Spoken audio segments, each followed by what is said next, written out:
And we are approaching the holiday of Purim, and of course we are reading the Megillah twice on Purim, at night and again in the daytime. The Megillah tells the story of the Jewish people in the lands of Paras and Madai, 127 states. The king is King Achashverosh, and in this story there is a Agagite, Hamana Agagi, who conspires to kill all the Jews in the kingdom of Achashverosh.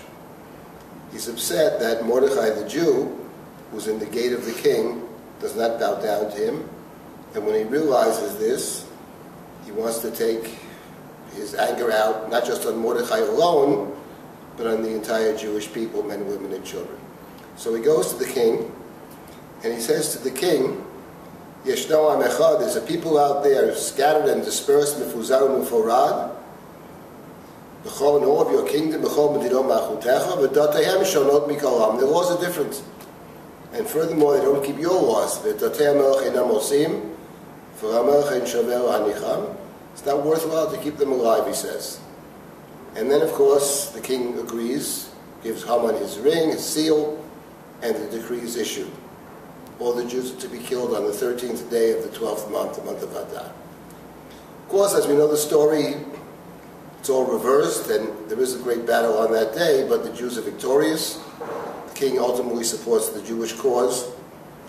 And Megillah tells us in the 9th chapter, which describes the holiday of Purim, that on the days in which the Jews rested from the war, because they fought on 2 days, most fought on the 13th and rested on the 14th. The Jews of Shushan fought on the 14th, additionally, and rested on the 15th. V'yasotam Yemei Mishteh V'Simcha, that each day was declared in the year of victory a day of Mishteh, a day of drinking, a partying, V'Simcha, and a day of joy.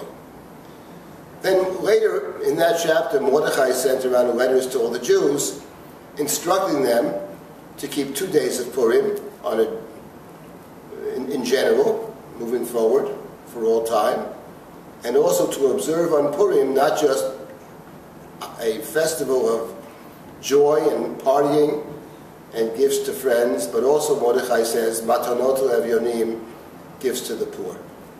And the message, I think, that emerges from this evolution of Purim in the 9th chapter is that the initial celebration of Purim by the Jewish people in Persia was Yemei Mishteh V'Simcha, partying, rejoicing. And in truth, the Megillah itself, which has no less than 10 parties, that was the way that the general population, the Persians, marked days. The book begins with 2 parties, then more parties and more parties.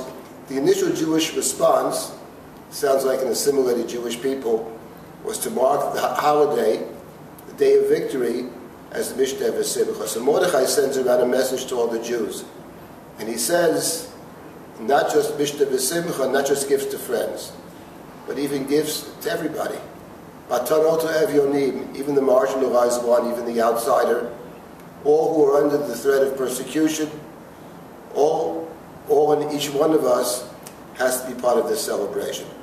When one reads the Torah in the book of Devarim, which talks about 2 different days as days of rejoicing, namely the holiday of Sukkot and the holiday of Shavuot, which the Torah in the 16th chapter of Devarim instructs us to be days of V'samachtu l'fnei Hashem Elokecha, to rejoice before God, and the Torah insists you and your children and the slave and the widow and the orphan and the stranger and the Levi, all those people who are on the margins.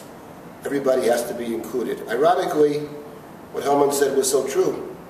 V'dateihem shonot mikol am. Their laws are different. The Megillah ends up by telling us, ironically, he's so right, it is different. It's not just days of drinking and days of rejoicing, but it's days which demonstrate a sense of real community, a sense of caring for the other. Happy Purim.